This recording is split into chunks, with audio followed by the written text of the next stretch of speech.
Depuis la librairie Monet, bienvenue à Identité littéraire. Nous avons tous quelques petits plaisirs de lecture coupables. Cette semaine à l'émission, nous vous présentons les plaisirs de lecture des invités que nous avons reçus tout au long de la saison.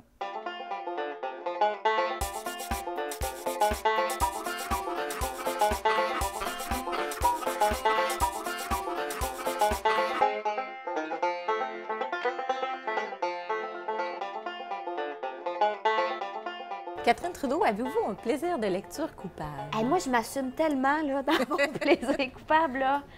Moi, c'est des magazines à potins américains. Je m'assume totalement. J'ai beaucoup d'amis qui ont le même que moi, mais qui cachent leur revue entre un magazine L'Actualité et Le Devoir. L'Actualité. Non. Moi, je te dépose ça là, à coup de 3-4 à la caisse et je suis ravie. C'est vide. Je sais qu'ils font des reportages de 4 pages avec le oui-dire de peut-être la femme de ménage qui a entendu qu'une telle, je sais pas quoi. Je m'en fous. Ça me décroche complètement, je m'amuse et je trouve ma vie tellement formidable. Quand je lis ça, je me dis, mon Dieu, des vrais problèmes de riches qui ont des chefs, puis qui ont des chars, puis qui ont des nounous, puis qui ont tous les vêtements, puis les gros problèmes de riches, tu sais. Fait que ça me déplogue complètement, j'adore ça, je m'assume totalement. Quand mon chum veut me faire plaisir, il m'amène des magazines de revue à potins. avec un sac de chips. Ça va bien. Génial, on aime ça. Merci Catherine. Plaisir. J'ai plein de plaisirs coupables avec ça, dont un qui est j'adore les biographies ou les autobiographies de vedettes de Hollywood. Moi, ou des chanteurs aussi, j'adore ça.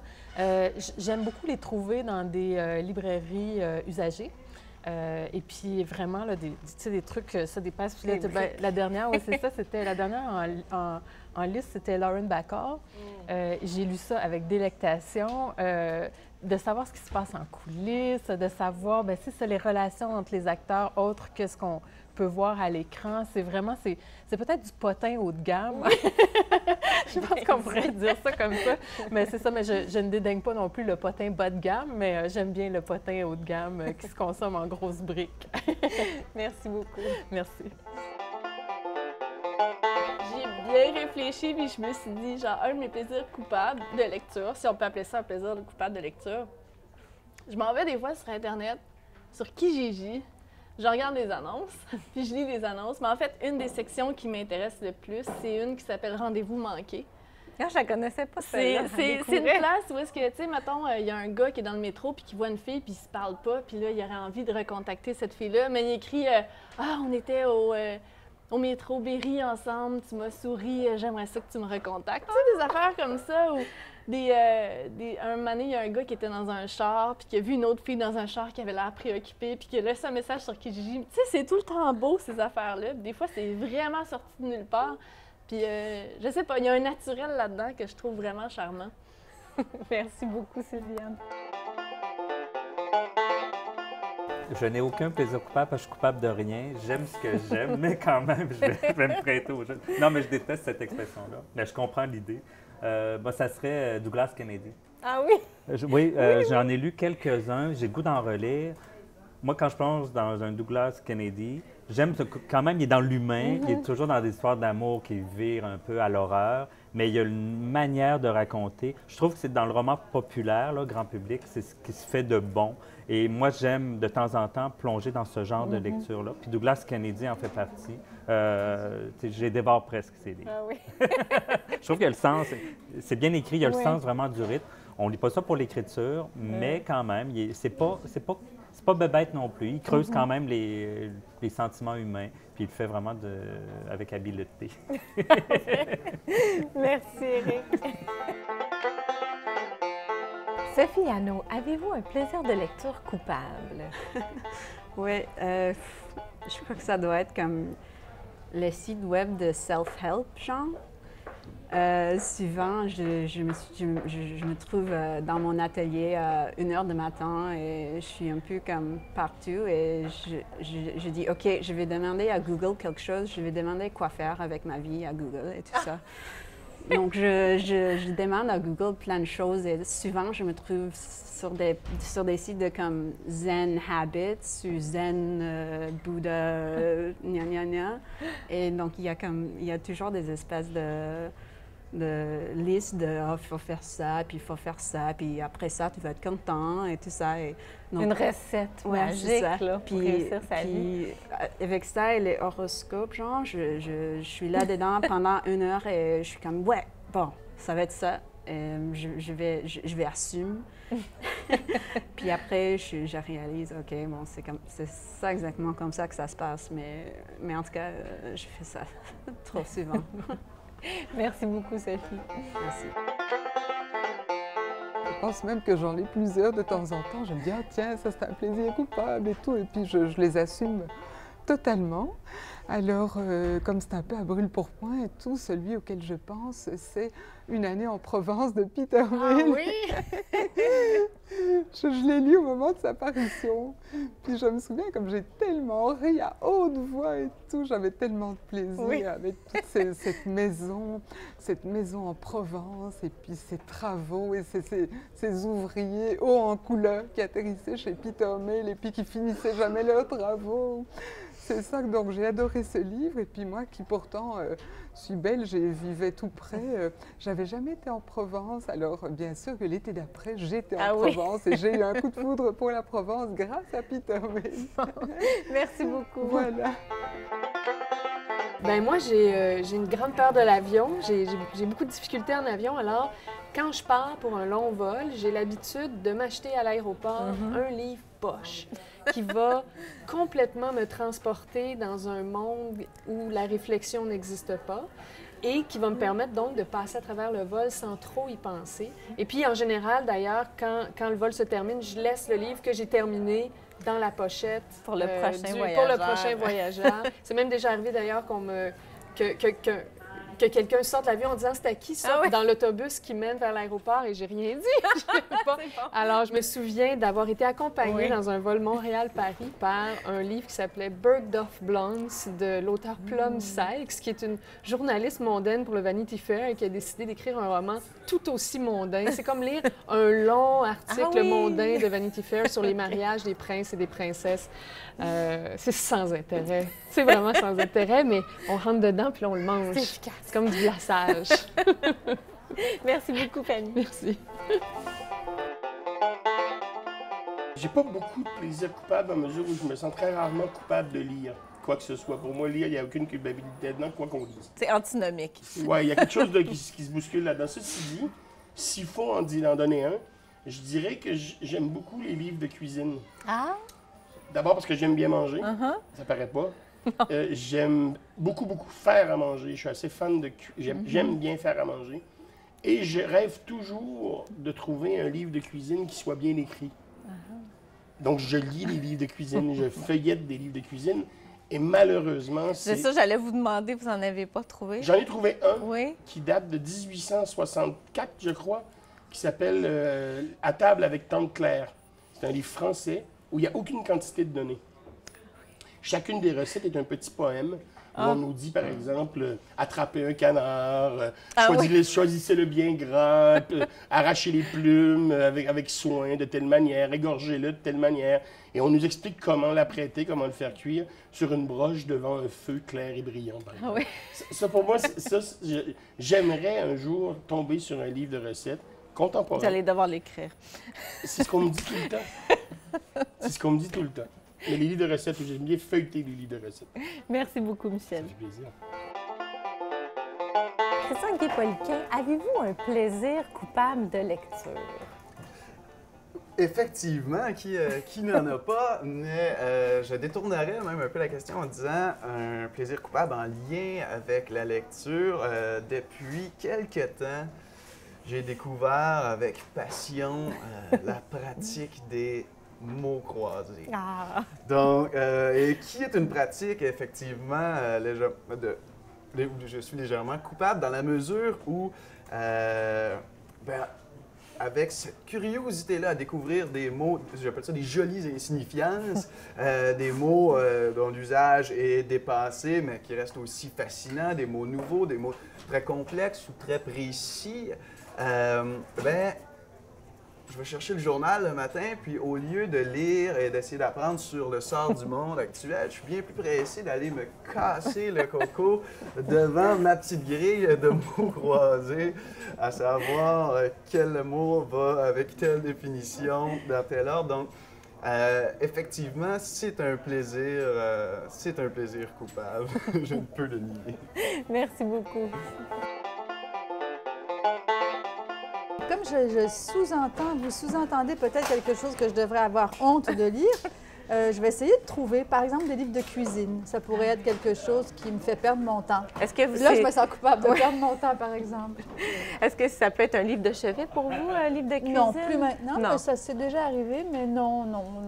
Non, ce qui serait peut-être plus livre de chevet, ça pourrait être, par exemple, des livres sur la méditation, sur le bouddhisme, pour me calmer, pour apprendre à mieux travailler, à mieux m'organiser. Mais comme ça me fait perdre un peu de temps sur mes autres lectures, oui, ça me fait sentir coupable. Oui, parce que j'ai beaucoup de romans et de biographies de femmes politiques que je veux lire et que je suis en retard de tellement de choses. Je veux aussi lire en anglais. Donc, ça finit par devenir un peu... oui, ça me fait sentir coupable. C'est pas une bonne chose, ça. J'aime bien lire les faits divers dans les journaux. En fait, les choses insolites, les choses étonnantes. Puis je trouve que des fois, ça peut donner des... Je l'ai jamais fait, mais quand je les lis, c'est toujours en me disant qu'est-ce que je pourrais écrire à partir de ça. Des pistes d'écriture, oui, effectivement, ça peut être riche comme source d'inspiration. Un journal en particulier ou je sais que dans le Soleil, il y en a particulièrement. Je ne sais pas pourquoi, là, mais quand je vais à Québec, je me souviens d'avoir passé du temps à aller chercher puis à me régaler quand je les trouve. Parfait. Merci beaucoup, Hélène. J'avoue que mon plaisir coupable, qui n'est pas si coupable que ça, c'est les albums jeunesse. En fait, depuis que j'ai une fille, c'est plus un plaisir coupable parce que je peux les acheter en catimini, si je peux dire. En faisant penser que c'est pour votre fille, mais finalement... Mais finalement, c'est moi qui se précipite dessus la première. Quand je travaillais en librairie, je me prenais une grosse pile d'albums jeunesse, puis je passais tout à travers. Mais souvent, je trouve ça meilleur que les romans adultes, bien honnêtement. C'est vraiment... Je trouve que c'est de plus en plus... En plus, les albums jeunesse sont sensibles, sont empreints de réalisme, les illustrations sont... C'est des œuvres d'art en soi, souvent. C'est magnifique, le texte, les images. Donc, un plaisir coupable. Je suis restée attachée à mon moment de lecture avec mes parents quand j'étais petite. Je pense que ça me suit encore, ce moment-là. Bien, merci beaucoup. Ça me fait plaisir. Mon plaisir de lecture, vraiment mon évasion par la lecture, et non pas par la télé, c'est les romans policiers. Je les adore. J'en ai lu une quantité extraordinaire. Je les lis pour le plaisir, sans aucune nécessité. Je ne vais pas en parler après, je n'ai pas besoin d'écrire là-dessus, rien.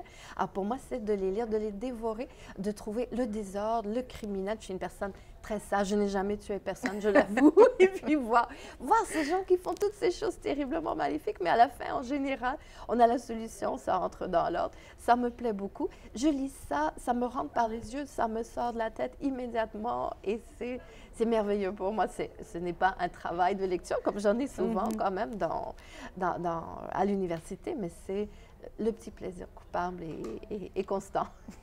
Merci. Un plaisir de lecture coupable. Je pourrais dire que j'en ai plusieurs. Mais mon plaisir coupable, j'ai failli le mettre dans ma liste. Parce qu'il n'est pas coupable pour moi, mais il est coupable. Je suis coupable aux yeux des autres, surtout dans le métro quand je lis Le Marquis de Sade. Ah bon? Le Marquis de Sade, pour moi, c'est quelque chose d'important. C'est une lutte pour la liberté d'expression, tout ça. Mais pour les autres, c'est pas nécessairement ça. Non. Donc, évidemment qu'à chaque fois que j'en tiens un ou que je l'achète ou que je le recommande en librairie, la vision me fait peur et me fait mal. Merci. Merci. Brigitte Pilote, avez-vous un plaisir coupable en lecture? Oui. ce serait Facebook. Facebook. Parce que je ne suis pas quelqu'un qui lit énormément les actualités, mais via mes contacts Facebook, je reçois toutes sortes de choses. Je me dis non, tu n'as pas le temps, Brigitte, il faut vraiment que tu te mettes à ton travail. Mais bon, ça peut être une vidéo, ça peut être toujours très intéressant, mais c'est tellement arborescent, c'est tellement sans fin que je me laisse happer. Quelqu'un me fait découvrir justement un nouvel auteur ou une nouvelle auteure. Tout de suite, je veux en savoir plus. Donc, coupable au sens de que ça me happe, que ça m'enlève du temps. Mais pour me déculpabiliser, ce que je me dis, c'est que peut-être que ça me servira pour un roman éventuellement. Même la culture populaire me sert parfois pour un roman. Je me dis, bon, Brigitte, tu travailles finalement. Dans le fond, tu travailles. Dans le fond, tu es en train de travailler. Aucune raison de se sentir coupable. Absolument. Merci beaucoup, Brigitte. Merci. J'ai pas de lecture coupable, j'ai pas honte d'aucune lecture. Mais j'ai quand même une obsession. Je suis pas un grand lecteur de science-fiction, mais il faut que je vous dise que j'ai dû lire Dune de Frank Herbert 7 ou 8 fois. J'ai commencé au cégep, puis au cégep, on se lançait des points du genre qui a dit quoi à telle page, fallait trouver la page. Et depuis, je le relis régulièrement. Je connais par cœur, je peux pas m'empêcher de le relire. C'est vraiment une obsession. Merci beaucoup. Je lis plusieurs romans pour adolescentes. Ah oui. Sur les grands romans d'amour du type Twilight. Et j'avoue que même si je sais rationnellement que c'est moins bon et qu'il y a des grosses ficelles, je les lis avec plaisir. Vous Je les dévore du début à la fin et je crois en l'histoire d'amour. Et ça rappelle en moi l'adolescente qui espérait le prince charmant et qui venait la chercher. Donc, voilà. Mais merci beaucoup. Moi, il ne faut pas qu'il y ait des magazines féminins dans mon champ de vision. Parce que s'il y a des magazines féminins, je veux dire, je suis attiré, là, pas seulement à cause des textes, là, hein, je veux dire, je veux dire, ça va vers moi, c'est magnétique, et puis je lis les articles plusieurs fois, surtout s'il est question de la vie privée des stars. Donc ça m'intéresse beaucoup de savoir qui est avec qui, etc. Puis j'espère un jour, en tournant les pages, y trouver des indications sur ma propre vie. Oui, qu'on vous informe de ce qui se passe. J'aimerais beaucoup ça, savoir ce qui se passe. Ouais. Merci. Merci. Olga Duhamel, avez-vous un plaisir de lecture coupable? Bien, j'en ai plusieurs, mais je pense qu'il faut que je me concentre sur un. Je peux dire, en ce moment, ce soir, il y a le 4e match du Canadien. Lire les sports, lire sur les Canadiens, c'est une grande, grande passion qui peut être quotidienne parce qu'il y a des millions d'articles sans arrêt. Alors, c'est formidable parce que ça me comble. Votre passion peut être nourrie constamment, puis ces temps-ci, disons que... Il y a des belles plumes en plus. C'est vrai. Il y en a des plus fortes que d'autres, il y en a qui sont plutôt ordinaires, mais il y a aussi des belles plumes. Est-ce que vous vous dirigez surtout vers les réseaux sociaux Internet pour lire ça ou c'est vraiment les journaux? Depuis toutes ces années, avant, existait moins... Ah, ça date alors, là! C'est pas un nouveau plaisir coupable! Ben oui, mais je peux pas parler. Il y a Rimbaud et Régent Tremblay, tu sais, c'est comme ça. C'est bon. Merci beaucoup. Il n'est pas très avouable, je vous avoue. Donc, moi, j'ai toujours rêvé, j'ai lu beaucoup de romans harlequins quand j'étais jeune. Et j'ai toujours rêvé d'écrire un roman harlequin parce que j'aime les codes du roman harlequin, la jeune femme, toujours mal pris, pauvre, mais tellement jolie. Et l'homme, bon, riche, enfin grec ou italien. J'aime beaucoup ce genre. Donc, de temps en temps, je m'en paye un. Ah, c'est bon. Merci beaucoup d'avoir partagé votre plaisir coupable avec nous. C'est moi qui vous remercie. J'en ai plusieurs. Le principal, je dirais Dan Brown. Oui, c'est vrai. Oui, bon, il y en a plusieurs qui vont peut-être me juger. C'est extrêmement populaire, c'est la même recette, mais c'est efficace, c'est bon. Quand il y en a un nouveau en anglais, je saute en librairie. Je m'enferme chez moi pendant une journée, puis je le lis, puis je suis heureux, puis je suis satisfait, même si c'est toujours la même chose. C'est mon plaisir coupable. C'est Dan Brown, tout ce qui est thriller, quétaine, j'aime bien ça. Merci de la confession, Patrick. Fanny Mallette, aviez-vous un plaisir de lecture coupable? C'est un plaisir que je traîne depuis mon enfance, parce que maintenant que j'ai des enfants, ça s'est retrouvé chez nous. Ça va sûrement vous dire quelque chose, ça s'appelle Betty Véronica. Ah, ben oui! J'en dévorais quand j'étais petite, mais quand j'étais petite, j'avais le droit. Là, j'ai comme moins le droit, mais je pige dans la pile de mes garçons, puis je trouve ça vachement superficiel, mais c'est quand même assez plaisant à relire. Est-ce qu'ils en font des nouveaux? Moi aussi, j'ai je lisais aucune ça idée. quand j'étais petite. J'ai aucune idée. Il y a juste une espèce de vieille pile chez nous, puis je repige dedans, mais il faudra enquêter là-dessus. Merci beaucoup, Fanny. Merci. C'est déjà tout pour cette émission spéciale. Depuis la Librairie Monet, merci d'avoir été avec nous. On se retrouve très bientôt pour découvrir d'autres identités littéraires.